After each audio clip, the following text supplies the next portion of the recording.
on his way. Devil is on his way. Devil is on his way, motherfucker. The devil gonna make you pay. Fall to your knees. Devil is on his way. Fall to your knees. Devil gonna make you pay. Fall to your knees. Devil is on his way.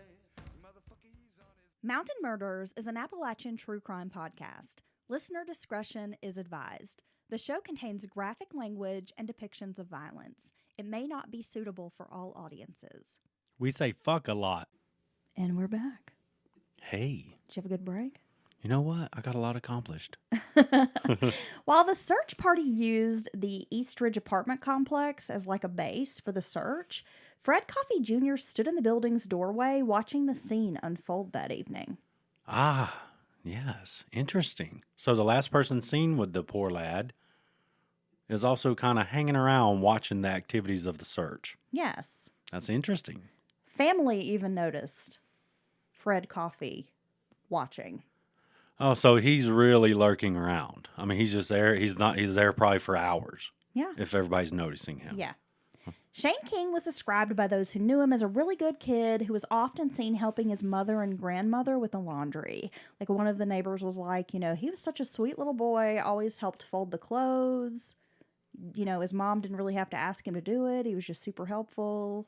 Yeah, I would notice that. A little 7, 8-year-old kid who's over there being doing some work. Instead of just running. Bet you were that kid. Instead of just running around, causing a scene in like the laundry area of the apartments. I just bet you were like that little kid. I've been helpful all my life. I know. Can you tell? Yeah, I can. You're very Okay. helpful. Wow. A day after Shane went missing on August 22nd, 1986, fishermen in Sullivan County, Tennessee, discovered the 80-pound body of a male child floating under the DeVault Bridge at Boone Lake. Now, the medical examiner would determine that Shane had been killed within hours of his disappearance. The boy died by manner of strangulation. He was fully dressed, and there were no indications of sexual assault. The medical examiner also believed that Shane's body had been stored someplace warm, like a car trunk or a closet, before being dumped in the lake. Oh, wow. And I'm not exactly sure, what would indicate that, I don't know. because I am not a medical examiner, but I thought that was a pretty interesting detail. Well, I've never heard it, said like that, honestly. Boone Lake is a reservoir in Sullivan and Washington counties in northeastern Tennessee. The dam and the reservoir there is operated by the Tennessee Valley Authority. The good old TVA. Right. It's a very popular spot for fishing and other water recreational activities. Very busy area. And it's also about 17 miles from the Eastridge Apartments. Oh, so it's nowhere near the apartments. I mean, 17 miles is a good way, right? Right. And again, the apartments are in Bristol, Virginia, and his body is found in Tennessee. So the state line's right there. Right there, kind of between the two areas. And this is going to end up kind of not creating like chaos, but you're going to have both jurisdictions working together. Which back then especially would be complicated. But these guys, they got it together. A local task force was created with 24 detectives and investigators from both Virginia and Tennessee. So They were are on top of it. There's no pissing contest. There's no, we're better than you. They put all that attitude aside and instantly. Well, in some cases we see those conflicts with the different jurisdictions, but not here. These folks were like damned and determined, like, we're going to get to the bottom of this. This child is a poor victim. This family needs answers. And I think oftentimes a case like that, a young child, kind of you seldom hear conflicts like who gets credit or anything like that. Everybody just wants to resolve it and find him. Definitely. Or find in out this what case, happened. That was the number one goal. So a week after Shane had been found, a neighbor saw the same Pontiac Sunbird again. This time the neighbor jotted down the tag number on this car and turned it over to police. Now, this is the man she'd seen with the boy on the day he had vanished. So she has no doubt about that. No, got the tag number. This is the guy. However, Fred Coffey Jr., a convicted pedophile, would not be charged in Shane King's murder.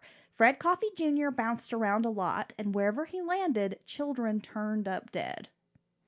Yeah, this comes up over more than once in this story, and it's really disheartening because it seems like there's a lot of opportunity for the cops to get this guy off the street. And as you hear all the story, you'll be like, I mean, they're kind of trying to follow the law, but at the same time, after well, you'll see. I don't want to ruin it. Though investigators interviewed Fred Coffey Jr. in Shane's murder case, they had nothing but circumstantial evidence, mostly eyewitness accounts of seeing the man and the boy together. But not seeing the man harming the child. They're just hanging out. He's got the metal detector. The little boy's probably fascinated by the metal detector, and which that's one of those tools that someone like this use, a puppy, metal detector, help, asking for help from a child. And so they just saw him with him, not in distress. So during this time, there was another distraction in Shane's case. In August of 1986, Shane's uncles and his aunt were on police's radar. They had been trafficking cocaine in from Florida, transporting it back into Bristol for sale. Shane's aunt Barbara was a known drug mule to police. So instead of focusing their efforts on Coffey, the investigation turned to Shane's own family, believing that drug trafficking could have played a part in the boy's disappearance and murder. Oh, wow. Like maybe some kind of a revenge or something like that. Could be. So police began focusing on the family. The task force detectives searched relatives' apartments, cars, asked individuals to take polygraph exams. Of course, this created discord within the family as members were pitted against each other. And some were left wondering who might have known something, and they became suspicious of each other at a time when they should have been united in their grief and united as a family. This is tearing this family apart because they're all devastated over the loss of this little boy. And Yeah. now police are pointing fingers and they start to question, well, does he know something? Did she do something to this child? Well, seems really unfortunate. Of course, you shouldn't traffic cocaine, right? That's a crime and you're harming the community doing that. But this is really unfortunate that this turned out like this because, like you said, they should be banding together and supporting each other. But then you got the cops questioning everyone, telling people what they think might happen. Well, and it was just a big distraction away Right. from this other guy who was last seen with the boy.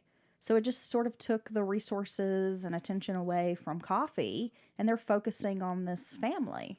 I find that amazing because, I mean, I get it. They're like, well, maybe. But that's if the case, kind of putters out. You start thinking this kind of far-fetched, right? That maybe it's some kind of retribution or, the drug trafficking is involved in the kid's disappearance and death. Because I would be focusing on the guy last seen with the little boy going off into the fucking woods, people. Yeah. Okay. That's because you're rational? Yeah, I just don't understand. I mean, that's Shane's Cop mother- 101. Right. Well, Shane's mother has refused interviews over the years with media. Her relatives say she was never the same after her only child was murdered. I can't imagine. Poor woman. Well, when a September 1986 Bristol newspaper published a photograph of Coffey naming him a prime suspect in Shane King's disappearance and murder, detectives in Mecklenburg County, North Carolina, took notice. Mecklenburg County, by the way, if you're unfamiliar with North Carolina's geography, is basically like the Charlotte area. Yeah. It's in the Piedmont, borders South Carolina. Yeah, it's about halfway between the Raleigh-Durham area and the mountains. So Charlotte, the Queen City, very, kind of big city for North Carolina, big banking industry there. Yeah, and this would be hundreds of miles away from Bristol, right? Oh, yeah, definitely. Yeah. So Fred Coffey Jr. was a name known to Mecklenburg law enforcement. Frederick Howard Coffey Jr. was born March 20th of 1945 in Bristol, Virginia, to parents Fred and Pauline Coffey. The Coffeys were married in 1940, and Fred Sr. served in World War II. Life in the Coffey household was not good. Fred Sr. was a pedophile who sexually abused both his son, Fred Jr., and Fred's sister, Peggy Jean, from the time Fred was 6 years old. There's just no words to describe my hatred for someone who would do that. Yeah, no kidding.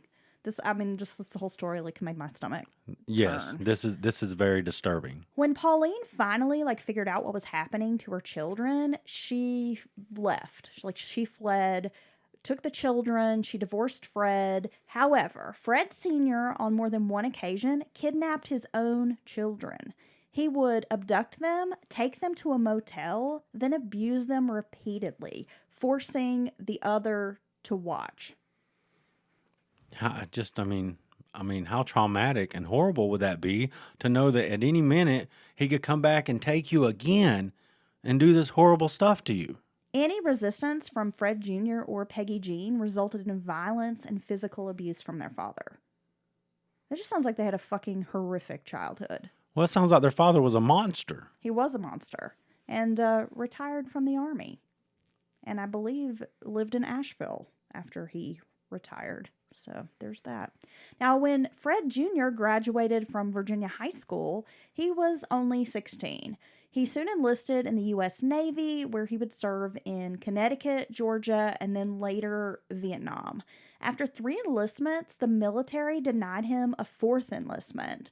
Now, by this time, he was living in Virginia Beach with his wife, a woman named Paula, whom he had wed in 1972. It was in 1974 that Fred Coffey Jr. was first arrested on charges of indecent liberties with a minor, as well as indecent exposure with 3 different children. Yeah, so there's a pattern here. There's a definite problem with Fred Coffey. And so when they denied his 4th enlistment, it's because of these charges. Yeah, because he had these criminal charges, he was denied his opportunity to re-enlist. So while Fred was dealing with a child molestation accusation, the Navy didn't want to have anything to do with him, and he was rejected from service. Well, as well he should be. He should be in jail. Fred Coffey Jr. moved to Maryland in April of 1975, taking a job at Vitro Labs in Aspen Hill, Maryland. He worked as a computer systems employee, and he was living at the Holiday Motel in Gaithersburg, Maryland. So by this time, his wife had left him. He's divorced, living on his own. On July 24th of 1975, 15-year-old Kathy Beatty had been inside most of the day watching television. She had just returned from a vacation with her mother, Pat, and her sister, Teresa. They had gone to Atlantic City. Ooh, making that money. Atlantic City's kind of gross, I have to be honest. You say that every time we say Atlantic City. Yeah, it's gross. This is no offense to anyone who lives in Atlantic City, but I'm sure you know what she's talking about. No, people who live in Atlantic City would probably be like, it's gross. It is kind of gross. It's kind of grody. And a pigeon shit on my head there. Well, I'm sorry, it wasn't a pigeon, it was a seagull. Yeah, I feel like Anyway. that left a bad impression of Atlantic City for Yeah, it's gross. I got shit on. I don't like it. me. Any place that I get shit on, I'm going to label not a it. fan. Yeah. I'm not a fan of getting shat on. I'm going to label it gross. So on that day, Pat and a friend were going to drive up to Baltimore to catch the Maryland lottery drawing. She told her daughter she'd be back by 10 p.m. and that Kathy would have to fix herself dinner that night. Kathy asked her mother if she could ride her bike, and Pat was a pretty strict mother, but she agreed that Kathy could ride her bike as long as she would be home before dark. Like, she was pretty strict about anytime her daughters were outside, like, if it starts to get dark, you better get home. So she's just not going to let them run wild and not know where they're at. She's going to know basically where they are, what they're doing. Yeah. So when Pat arrived home that evening, there was a terrible thunderstorm. It was pouring rain out, and when she pulled up into the driveway, she noticed there were no lights on inside the house, and she knew almost instantly that something wasn't right. Her daughter, like most teenagers, would have every light in the house on. Oh my God, every dad in the nation and mom are just like, turn the damn lights off. If your lights are on in a room you're not using, you're out of pocket.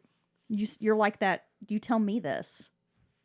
Well, I feel like we live in the dark. I feel like like a mole living underground because you keep this house so fucking dark.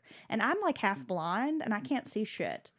So just out of reflex. And I beg you, can we please turn a light on? And then flip- Dylan's all like, ah! He's like Nosferatu, like screaming in the sunlight like he's going to die. I flip lights off out of reflex, even when you may be using the lights, and I apologize. Yeah, it's always dark in here. So when Pat goes inside the house, it was obvious that her daughter had not been home. And her daughter had left no note. So Pat decided to drive over to Kathy's friend Sue's house. Sue lived close by, and the pair usually spent time together. However, Pat learned that Kathy hadn't been at Sue's house at all that evening, and they hadn't seen her. Oh, okay. And now the worry sets in. It does. So panicked, Patricia felt she needed to call police. Kathy's sister Teresa suggested that Pat check an area called The Hill, which was located by the town's Kmart. It was like behind the Kmart. And it was just kind of this hill area, a little rocky, but it's where all the kids would kind of hang out, like an area known for teenagers. Probably a little drinking, smoking, whatever, hanging out there. A little kissing. Now, I have to tell you, the Vitro Labs, where Coffee was employed, was directly across the street from this Kmart. So he's directly across the street from where the kids are known to hang out. Yeah. And everywhere this guy shows up, works, or lives, Something bad happened. mysterious things happen to young people around him. Right. So, like I said, Vitro Labs located right like by the Kmart. So, rushing through the rain, Pat drove to The Hill, and that's when she saw a patrol car circling the area. She was able to flag the officer down, and Pat explained that her teenage daughter was missing, but in the rain, she wasn't really able to search the area. So the officer told Pat to go home and wait by the phone. If Kathy didn't show up soon, make a missing persons report, and that he would search the woods for Kathy and get back to her. So he's going to go climb this hill area, look for this girl. When Pat arrives back home, she began calling around, asking various friends, people they knew, has anybody seen Kathy? There was even a boy that Kathy had a crush on, and it sounds like she may have had like a bit of a relationship with him. Like they kind of went together for a while. Oh, they might have made it to second base. And then like maybe broke up, but she still kind of had a thing for this guy. So Pat dialed his family's home. I mean, she was desperate to find her daughter. The boy's father said that his son and a friend were camping out in the backyard in a tent. But when he went out to check on them, the boy wasn't there. And told Kathy to call back in the morning and speak with the boy. So she did. At 7 a.m., she called, she spoke with the boy. He would deny seeing Kathy at all, said he hadn't talked to her on the day she went missing, and that missing persons report was made on Kathy Beatty. Now, the following day, after she's been missing, about 18 hours or so, Teresa and her boyfriend went to the area known as the Hill to look around themselves. So while they were walking around, Teresa spotted something lodged near these jagged rocks. It was almost described like a ravine type of thing. Yeah, it sounds like maybe a really big ditch. Yeah. With, rocks lining it. Yeah, I mean, maybe a ditch is a better way to describe it, but it sounded like sort of these jutting rocks, real rocky area, kind of dropped down. And that's where they found Kathy. Oh, my God. So her sister was still breathing, but unconscious. Kathy had been assaulted. This is just a horrific scene. Her head had been busted open with some type of blunt object. So she's bleeding, obvious big wound to her head. She was wearing no pants and no shoes. Kathy would be in a coma for 11 days before passing away from complications due to blood poisoning. Oh, my God. So that not before when her mom went out there and flagged a police officer down. He said he would look, go home, sit by the phone. She was there already, likely. Likely. Wow. Kathy had been sexually assaulted, and in the days following, detectives learned that witnesses had seen Kathy walking around about 8:30 p.m. on the evening she disappeared. She was last seen walking from Parkland Middle School, like in the direction that would have been going like toward her house. Yeah, maybe heading home. Right. So no one saw her after that. And the day after Kathy's body was discovered, Fred Coffey Jr. called Vitro Labs to ask for his last paycheck. He explained he had to quit his job due to an emergency. His wife and child had been in a terrible car accident in West Virginia, and he would need his paycheck forwarded. But Fred Coffey wasn't married at that time, and he didn't have any children. So, and I think that's typical when something like this happens and you take a guy who he all of a sudden takes off. And it sounds like Fred kind of is not tied to one area. He kind of moves around a lot of different jobs. He does. He's a bit transient. Yeah, and he's going to get the hell out of there, which is not a good sign. Well, Kathy's case remains unsolved, but Fred Coffey has been a suspect for over 40 years. But again, they don't really have anything to tie him to this murder other than these strange coincidences. Well, you know what? There should be a law, and if you keep being brought up in murder investigations and possibly suspected as being the perpetrator over and over again, and I don't care. Well, I mean, it matters, but it's all these circumstantial evidences, but you keep popping up.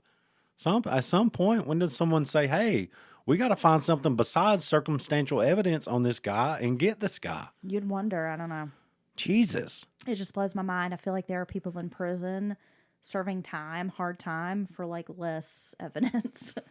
Yeah, I mean, yeah, you're talking kid after kid around this guy. Well, the thing is, circumstantial evidence is still evidence, right? Well, yeah, I would make you answer for, look, a witness saw you go into the woods with this child, and now he's been found dead. You're the last person seen with him, interacting with him. What the hell? Yeah, I know. By February of 1978, Fred was remarried to a woman named Edith Denley. She was from North Carolina near Caldwell County. So the couple ends up settling in Charlotte, North Carolina, where Fred took classes at Central Piedmont Community College. He got a job working as an EMT and a fire department dispatcher. Fred and Edith moved to the Jamestown apartment complex shortly after marrying. So 10-year-old Amanda Ray lived with her mother, Ann Aker, at the Woodbury Hills apartment building, which was located next door to the Jamestown apartments. And I should mention that about Charlotte, if you've never been. It is an area where there are lots and lots and lots and lots of apartment complexes. It seems like everywhere, and they're sort of built like right on top of each other. Yeah, and I think it's always been that way. There's been, there's starting to be a lot of newer apartments, kind of nicer luxury apartments nearer downtown. But I think they've always had apartment complexes. And they're like just seemingly built kind of like right on top of each other. Right. And I'm always just kind of like, why do you have all these different complexes? Like, why wouldn't it just be one big one? Oh. Instead of they always have these fancy names.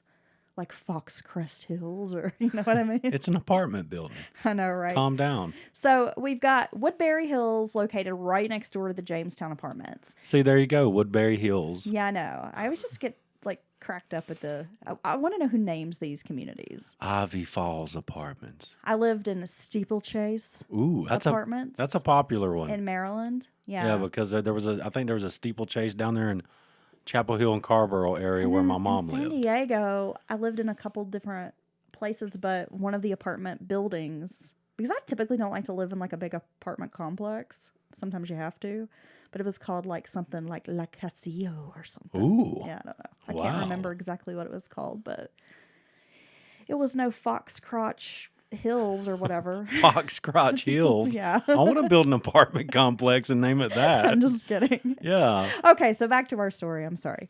Amanda's mother worked during the day and often left her daughter in the care of a neighbor, a woman named Shirley Burnett. So during the summer days, Amanda would play with neighborhood kids. There were a lot of kids in this apartment building and a lot of kids like around her age. So she always had someone to play with. Well, and I think that'd be one of the benefits of living in an apartment like that with kids, because they'd have a bunch of friends. So they would be swimming at the complex's pool, and sometimes they would go fishing at Briar Creek, which was just behind the building. July 17th of 1979 was another typical sweltering day in Charlotte.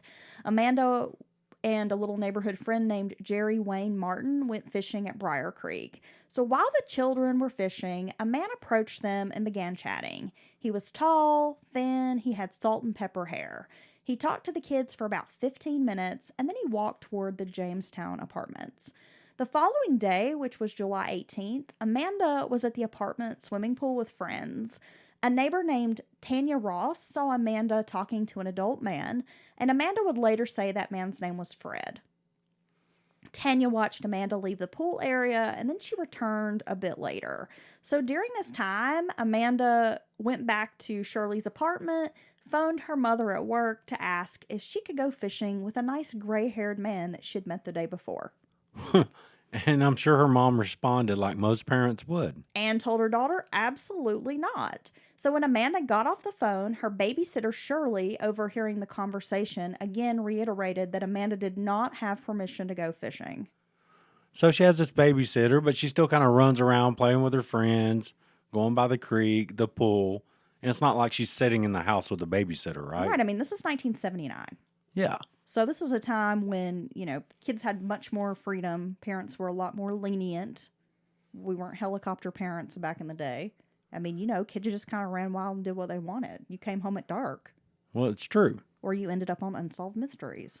Well, if you made it. Yeah. But I'm sadly that, you have these people like Fred taking advantage of this environment where kids are kind of not tied directly to their parents all the time. And it's just such a damn shame that we live in this world now where we have to feel like we need to constantly supervise our kids. I mean, one, just because it takes away the fun of being a kid and like being able to like run around the neighborhood and be a mile away from home, like in a creek or in the woods or doing whatever on your bike, and you don't have a care in the world, and it was like so much fun. Well, and And then even as a parent, we just have to be so on top of our kids all the time. We don't get a break, and our kids don't get like the freedom and the liberation of like being innocent kids. well, it's true. And even like you said, you get a break. The mom and dad get to kind of have a couple hours to themselves. The kid gets to have a couple hours to themselves.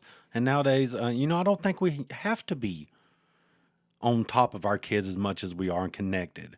Because it's like when they go somewhere, they're not even gone because you're texting back and forth the entire time. Well, I know, but I listen to a lot of true crime, so I'm probably always going to be like right on top of them.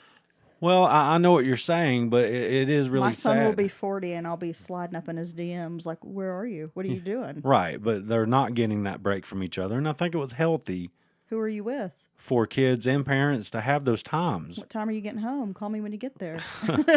Because, when you're off with your friends, it is like you're free. You get to be yourself. Your parents aren't there to tell you what to do. You do have to make these You get that decisions. sense of independence, Yeah. responsibility. I mean, there's just so much that goes along with that.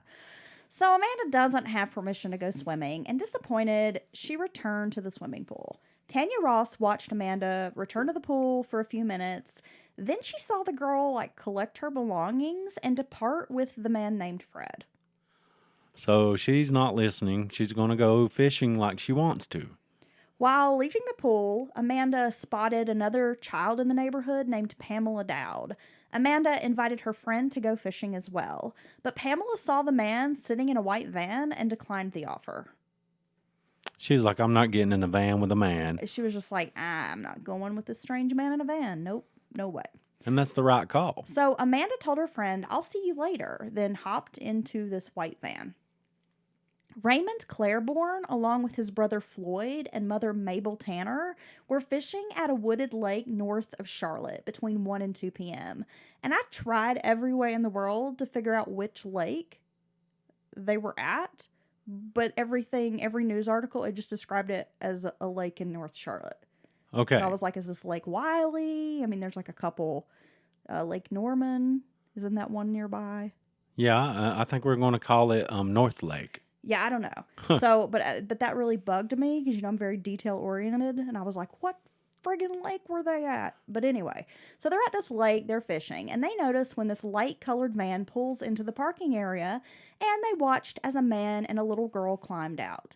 Another woman named Wendy Johnson also saw the man and little girl fishing together. Mabel and Floyd would later say that this little girl mostly sat in a chair fishing while the man stood near her and he wasn't fishing. So they just kind of watched this scene unfold. Sometime between 5 and 6, the Claibornes packed up their belongings and left the lake. It was as they were driving away, they saw the man driving his van at this intersection. And Mabel Tanner would say she got a really good look at his face when this happened. When Amanda couldn't be found on the 18th, her mother phoned police. It was a day later, on July the 19th, that Amanda's body was found in a wooded area by the lake. So shortly after Amanda's body was found at the lake, police officers spoke with the witnesses who had seen her there on July 18th. An artist made a composite drawing of the suspect and the van that the witnesses had seen, just based on their descriptions. Thereafter, this composite drawing was published in several area newspapers. So this is a similar thing as the 8-year-old boy earlier. And this crime is what? Well, this is in 79, and Shane King went missing and was murdered in 1986. So I've skipped around a bit. Right. So like 7 years. Here's two different instances, which I'm sure it'd be hard for you to know, like in the King case, to know about this in Mecklenburg County before they contact and say, hey, we got this case, from 7-8 years ago. And here's this Mr. Coffee, again, being the last person seen with a child that disappears. Well, having seen the composite drawing in the newspaper, a woman named Janet Ash called the police in July of 1979. So this was like just a couple days after. She tells the police that she believes the man in the drawing was Fred Coffee Jr., a man that Janet Ash knew well. Fred was married to her best friend Edith. Now, at times, Janet had trusted Fred to take her children to the park for fishing or to the swimming pool. Oh, so she had allowed her children to be in the care of Mr. Coffee. Right. Wow. However, she told police about this disturbing incident that had happened a few months earlier in May of 1979. Angel, her 3-year-old daughter, told her mother that when Fred had been babysitting her, he had masturbated in front of the child. The little girl told her mother, in detail, what he did. In the words of a 3-year-old. And the mother was horrified. Oh, my God. Fred told her, this is what a man does when he loves a woman. And then he told the little girl, I love you. Okay. That's disgusting. Yeah. And to have your 3-year-old say, hey, Mom, in their little 3-year-old way, without direct words and even knowing what the fuck they're describing, how scary and sad is that? And I don't know what I would do. I think I would want to cause bodily harm to this person. Well, as you can imagine, Janet was beside herself.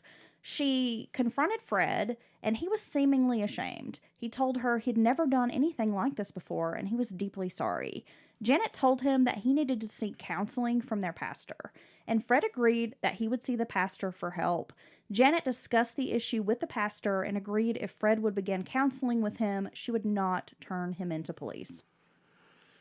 I appreciate her faith in the pastor and the church and all that, but that you should contact the police, because this is a very sick thing. This is way beyond. You might be drinking too much, or well, I think we have more understanding perhaps now about this type of thing. You have to imagine this is the late 70s. This is kind of like before sex offender registries, and I think people just were not as knowledgeable about it. There was more stigma. It was like something you didn't want to talk about. You didn't want to bring attention to your family in this way. That's true. She probably didn't want to have to put her child through a re-traumatization of talking to police, and then if there was trial, all of that stuff, right? Well, maybe she just thinks he's sick in the head. Right. So maybe she just doesn't understand fully, what Fred Coffee Jr. is capable of. Well, at least she believed her child and did make an effort to confront him and, in her mind, possibly resolve it or get him help, quote unquote. Right, because I would have just shown up at this motherfucker's house with a hatchet and I would have whacked his thingy off and shoved it in his ear or something. How you tell a 3-year-old you love him like that and do that? What a fucked up person he is. Well, the medical examiner determined that Amanda had died from asphyxiation. Her right eye was blackened and she had small bruises on the front and sides of her neck. The police discovered 2 blue fibers along with 8 animal hairs on her body. So in the months after Amanda's disappearance and after her body was found, there were several reports of sexual assaults on boys between the ages of 12 and 13 at an area called Valencia Terrace. This was an area, and it seems like it's kind of known for its parks, tennis courts, and bike paths. So it was very popular for young people and kids. Oh, yeah, it sounds like it. So it was after becoming a suspect in Amanda Ray's murder that Fred Coffey dyed his gray hair like a dark brown. Well, there you go. Yeah. Once again, up and moving all of a sudden and leaving your job. Now he's changing his fucking appearance. I'm sorry. I shouldn't say so many F-bombs in an episode. Why? God, Fred We Coffey's. say fuck a lot. It's true. Then on a rainy day, it was February 18th of 1981, a 5-year-old girl named Neely Smith was playing outside the Jamestown apartments in East Charlotte. The little girl knocked on a neighbor's door asking if her daughter could come out and play. The child was soaking wet, wearing no coat, and the mother told her not today, but invited Neely inside instead. But Neely lived in this apartment building. I'm sorry. First, Neely said no thank you and went on her way. She was like, no, I want to play. And this mother's like, you're not wearing a coat. It's raining. Come in. She's like, no, I'm going to go find somebody to play with. Yeah, that's interesting. So this is in the 79, they're collecting fibers and thinking about fiber evidence. In our 3-part series on Atlanta child murders, that was a big part of that case was fibers. Yeah. And so you're like, well, maybe this is a new technology or a new system and they're trying to get to know it. What actually fiber, the collection and idea of fibers being important forensically goes back to 1857 in France. Wow. Wow. Thanks for that information. Isn't that amazing? Look at the big brain on Dylan. Well, it's called Google. Can I have some of your beverage to wash this down? But no, that's amazing that, a full over 100 years that idea had been around about the importance of fiber. Yeah, fiber and evidence. actually the fibers and the dog hair will come back into play in our story. So Neely lived in this apartment building with her mother, 24-year-old Kimberly Griffin, and her stepfather, Charlie. She also had 2 older stepbrothers who lived in the home. But when Neely didn't come home, her parents searched the apartment building, and there were no signs of the 5-year-old. They called police. It had only been some, maybe 18 months or so, year and a half before, that 10-year-old Amanda Ray had gone missing from the apartment complex next door. There you go. Law enforcement organized dozens of searchers. They had volunteers from the Air National Guard as well as civilians organized looking for this child. They brought in bloodhounds. They had a helicopter. Police did door-to-door searches of the area. Over 200 witnesses were interviewed. Wow, it seems like a full mobilization of local resources. Countless tips poured in, but there were no arrests in the case. An officer did, in fact, interview a neighbor named Fred Coffey Jr. So during the interview, the officer, his name was Walter Dunn, he saw child pornography in Coffey's bedroom and living room. Finally, they got him. He didn't charge Coffey. And later Dunn would say he was unclear on what the laws were regarding child pornography. Okay, that's possible because that's something you might not come across every day in 79. But you're a fucking cop. Shouldn't you know? Shouldn't you know that, regardless, if you don't know the letter of the law, this person should be, at least taken to the station? Could you look up the law concerning child pornography? Yeah. Back at the cop headquarters with the big law books and stuff? Yeah. Could you ask your superiors what you should do? Well, apparently Mr. Dunn just didn't think to do that, Dylan. So soon into 1981, after Neely's disappearance, Fred was divorced from his wife, Edith. Now, apparently, I guess being married to a pedophile was just too much for her. So after being questioned in Neely's disappearance, Fred quickly moved to Lenoir, North Carolina, which is in Caldwell County. So, boom, there you go again. Close proximity or either being directly seen with children that go missing and end up dead. And he can't keep a woman because this keeps coming out about him. And, of course, they get out of there. Yeah, well, his wife's best friend was like, hey, your husband did this crazy shit in front of my 3-year-old. Yeah, and then he moves again. So thank goodness at least she was the kind of woman that was not going to stand by her man.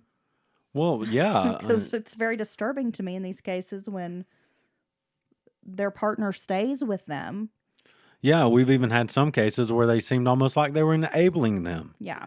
So 7 weeks after Neely Smith disappeared, her body was found in the Mint Hill area of Charlotte. And by that time, the poor child's body was badly decomposed, so much in fact that medical examiners couldn't exactly determine her cause of death or if she had been sexually assaulted. I wonder if they still put homicide down on her death certificate. Yeah, they did label this as a homicide. Okay. So while living in Caldwell County, North Carolina, Fred Coffey racked up more charges for molesting 3 different children.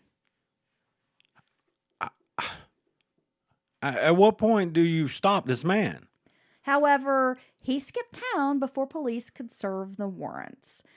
And that's how he ended up in Bristol, Virginia in January of 1986. He got a job as an exterminator and moved into the apartment building on Raytheon Road near Shane King and his family. So with Coffey named as a prime suspect in the Shane King murder, Mecklenburg detectives began their deep dive into Coffey. He had been a top suspect in the murder of Amanda Ray, and now he had allegedly killed another child. So police knew Coffey had owned a van in 1979, and his former wife, Edith, confirmed he had bought the Dodge van before they had gotten married or around the time they got married, and had often allowed their small dog to ride in the van. Amanda had 8 dog hairs found on her body, so police were able to locate the van through sales records. It still had the original blue carpet inside. I love it when these cops. So they're redoubling their efforts on essentially a cold case Yes. for Amanda that they have in their jurisdiction, and it sounds like they seem very passionate about it, finding out what happened. And it seems like they took a hard look at Fred Coffey, but just couldn't nail him down. Well, again, he's the person last seen with this little girl, and she ends up dead. Right. Multiple witnesses see them together at this lake, and then she's found there. And that's a big deal when you have a car that's possible crime scene or been used in a crime. It's a big deal to get your hands on that car and do a forensic breakdown of the vehicle. And I always love when these cops, these gumshoe cops who won't let the bone go, will dig around and find these cars in some interesting ways. Well, you have to think, I mean, they're digging through all of these sales records and tracking down this vehicle. It was not like today where you have Carfax and you can just easily search like a vehicle. No, there are a lot of I mean, this is back when they're like literally like shuffling through paperwork and, physically putting in the legwork to like find these records. yeah, calling people, going out interviewing people. So Van still has the original blue carpet inside. Fiber samples were taken from the carpet, as well as they were able to vacuum for evidence. 22 of 66 dog hairs discovered inside the van were consistent with those found on Amanda's body. The 2 blue fiber samples also matched carpet from inside the van. Yeah, and a lot of times it's not just the color, it's the actual shape of the inside of the fiber and stuff that they can link the fibers together. The sofa that Fred and Edith had owned at the time of Amanda's disappearance was still in Fred's possession, and he admitted that he had not cleaned the sofa in the 7 years since 1979. So police were able to retrieve dog hairs from the sofa, which also matched those found on Amanda Ray's body. Wow. Can you believe that? When police felt they had enough evidence, Coffey was extradited back to North Carolina from Virginia. And during the interrogation, he told the detective, "You can't prove it. You can't prove I'm involved." So he's not saying I didn't do anything wrong. He's saying prove it. Yeah, he never denies any of this. He just says, you can't prove it. Well, I mean, I'm not going to say in his defense, but in his mind, I don't blame him for thinking like that because he's been questioned multiple times, multiple areas about multiple cases. And he's, before they can drop the trap on him or anything, he just moves and gets the hell out of there. At trial, Fred Coffey's defense did not present any evidence. The jury found Coffey guilty of first-degree murder based on the theory of premeditation and deliberation and the theory of felony murder during a kidnapping. The jury recommended a death sentence. However, his sentence was stayed January 11th of 1988 when he was supposed to die by gas chamber. Then the death sentence was overturned on a technicality in August of 1991. So he was sentenced a third time to a life sentence by a North Carolina jury, and he has been denied parole 15 times. Wow. That's one person that deserved the gas chamber would have been perfect for this piece of shit. Agreed. So in the 1990s, the Bristol, Virginia district attorney issued an arrest warrant, but the Commonwealth attorney vacated the warrant in the murder of Travis Shane King. So he wanted to, the district attorney wanted him to answer at trial for the death of Shane King. Yeah. But then the Commonwealth attorney vacated the warrant. Don't want to spend the money. They figure he's already in jail for something else. It doesn't matter. They think like that sometimes. And it comes down to cost of the trial and all that. But I honestly think that people should be held accountable. Shane King's family needs that day in court. I agree. That closure is very important. So King's case remains unsolved, but detectives are sure Fred Coffey Jr. was responsible for the boy's death. They just don't have enough evidence to prove it. He is also the number one suspect in Neely Smith's murder, which is also an unsolved case. Fred Coffey is now an elderly man rotting away in North Carolina prison. He is a serial pedophile and child murderer, likely responsible for far more crimes than we know about. Yeah, we talked about this earlier. There is no telling how many children he has harmed and killed over the years. These are just the ones we know about. Rosetta Miller, Shane's grandmother, told a Bristol newspaper, "I told them the day Shane disappeared that the man with the metal detector done it, and they acted like I was crazy." She wasn't crazy. She was right. Yeah, this case was really disturbing, and I'd never heard of this guy, but he's a fucking creep. He is a monster times 10. And it's just, I know that it was no one's fault in particular, but it's like the system failed over and over. And I don't get it. We've talked about this 20 times. Why harming a child is not taken more seriously? Why the law is not super severe for people who harm children, indecent liberties, Well, it wasn't getting your dick out at a park. All this shit is fucking perverted, sick, disgusting things that always lead to murder and molestation. Well, that's the thing. He had been arrested. He had been charged. He was convicted. If only he had been given 20 more years. time in prison, like a legit sentence that he deserved, he would have not been out in the community, like terrorizing these children and murdering them. How is and it victimizing young people? that molesters who have been found guilty at trial in court only get a couple, 3, 5 years for that shit? Well, it doesn't seem like he got any time. Like every time he would just get a slap on the wrist, he would get like probation. Hey, don't do that again. The first time Here, be free to go like do some other bad shit. is a 25 to life sentence, dude. You've already proven you've already harmed one child too many, and we're going to stop you from doing it again. I don't get it. Why we allow the laws in our society to be so lax on people who harm children. Well, we here in the United States, like we the people, need to demand better. We do. should be like on the phone with our politicians demanding if we're going to have any kind of criminal justice reform, we need to be demanding higher penalties and more to be done about pedophilia and rapists.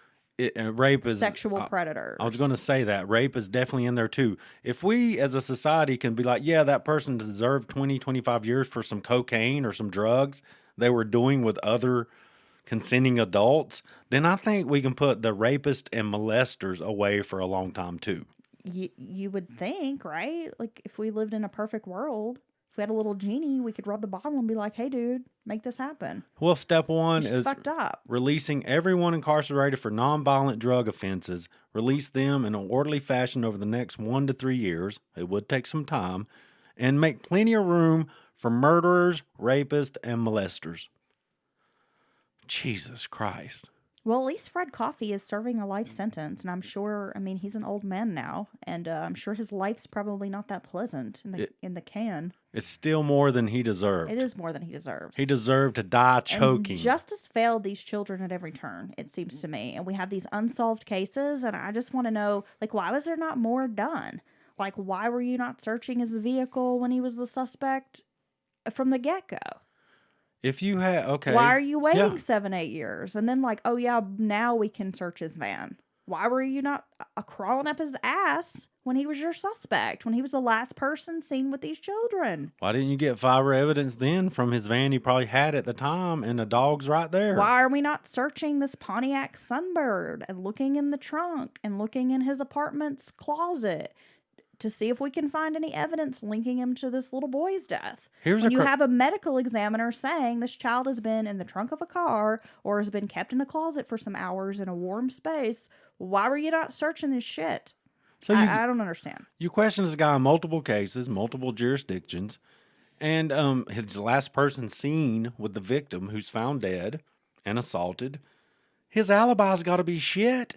So you're telling me it's that hard to break down and track down this guy's shitty alibi that doesn't exist because he's the one who was killing the kids? Oh my God. You know, it's easy to sit here and do our armchair investigative stuff, but I mean, this is a blatant case, in my opinion, of the system failing over and over again. And who knows how many victims were harmed and killed because the system failed. Well, we often see this when we discuss a child murder case where there's a pedophile involved, or there's a serial like rapist and serial killer who's like a rapist and murderer. It seems like those sexually based offenses are the ones where the people keep getting like a free pass, and they keep like stacking up charges, keep committing more and more crimes. It keeps escalating until they finally get caught. But at that point, you've got a path of victims. You've got it left in their wake. It's like my mom says, what these child predators figure out. At first, they molest children and they leave the victims to tell the tale, and it comes out eventually, and they end up getting a little bit, maybe a year or two in jail. Well, what they learn is, I'm still going to molest kids, But I have to silence this child. but now I have to kill this witness. Yeah. And that's when they turn into the full-blown predator child murderer. Yeah.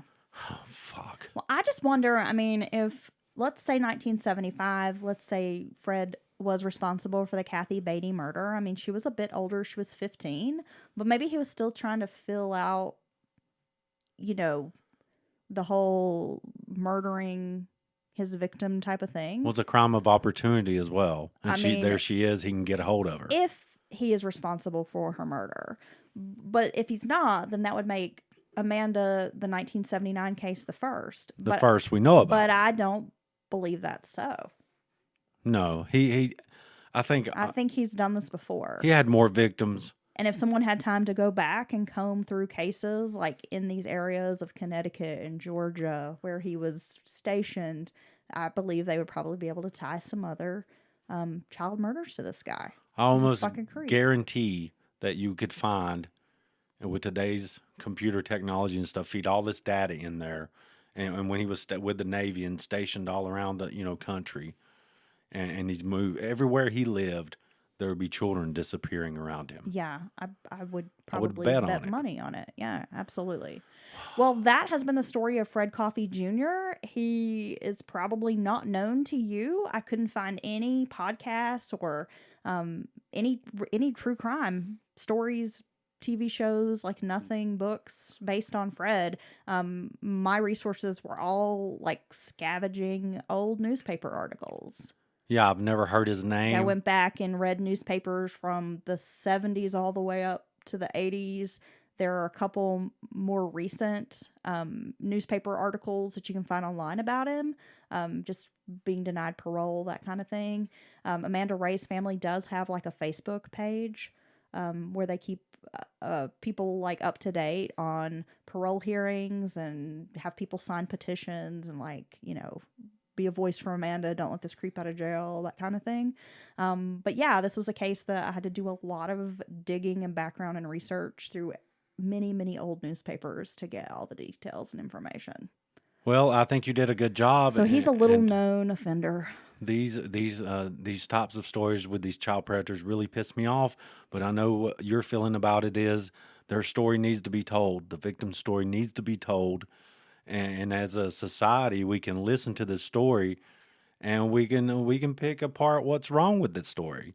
If more had been done earlier on, definitely kids would have been saved. Yeah, these poor kids. I mean, it just breaks my heart, and I feel so bad for their parents and their loved ones. It's hard to talk about, but these are important cases to discuss as well. And I figured, like I said, our audience has probably never heard of Fred Coffey Jr. Yes, thank you once again from the Mountain Murders Vault, Heather. And I'm going to end on a little bit of a happier note. If you have questions, comments, please hit us up at mountainmurderspodcast@gmail.com. Oh, yeah. Oh, yeah. We love, that reminds me, we have one more thing we have to talk about. We love hearing from our listeners about anything. You can tell us we suck and what we can do to be better to not suck, or you can tell us how much you love us. We love the Kool-Aid Man. Oh, yeah. Yeah, me and Heather were discussing earlier. No, we weren't. Yeah, we were. You're a damn lie. We never discuss anything. We were just, so tell them, okay, so I'm going to set the stage. We have a very silent marriage. You know what? You've been over-talking me a lot on this tonight. I feel like I've been used a bit. I'm just interrupting you. I'm shooting you down. Yeah, do I do that to you? No, never. Oh my God, I'd never derail your Giving conversation. you a bit of the old Dylan back. So, okay, we got the Kool-Aid Man. Oh, yeah. When we were kids growing up, we'd see the commercial. He would literally bust through the fucking wall. My first thought every time I would see the Kool-Aid commercial and the kids would be like, yeah, it's Kool-Aid Man. I would be thinking, like, my parents would not be very happy if he busted down our wall. Because my mom would be pissed off. I feel like the Kool-Aid Man doesn't stay around to repair the wall. And as a smaller, younger kid, I too thought that seems to be a lot of structural damage to that wall. And I feel like that's going to be a big deal later. Yeah, like instead of being excited about it, I knew that would make my parents very unhappy. And I can't remember who it was, but I feel like I have a friend that was like traumatized by the Kool-Aid Man and like thought he was super scary. I've known did not like the Kool-Aid Man. More than one person to say that. Can I just say I don't like Kool-Aid? Jesus. It's so gross. It's not gross. You take that back. Oh, it's nasty. You've just never had the proper Kool-Aid. I've had your Kool-Aid and it's disgusting. It's so sugary and like syrupy, and then it has that super artificial flavor. Those dyes. God. Those dyes it are not. It just tastes terrible. They're not. Those Kool-Aid, can we say Kool-Aid colors are not found in nature? My least favorite flavor of Kool-Aid, not that I like any of it, but the cherry flavor is so gross. Oh my God. It would make your mouth all red and shit. Who did I marry? I want Kool-Aid now. Well, there's probably some in there. You can go make you some. All right. So put a gallon of, a gallon of water and then like 4 pounds of sugar in it. I think I got to put this girl to bed. This woman. You got to put me to bed. Yeah, I got to put this woman to bed. I think she's all tarred from so much work. You think I'm plumb tuckered out? Yeah. Well, it is like 1 a.m. and we're recording. So anyway, we'll wrap this up. I'm going to get it uploaded. Thanks for listening to us ramble. And we will be back on Wednesday with what, Dylan? With Mountain Murders Offbeat. That's right. So make sure you download that. Have a great week, y'all.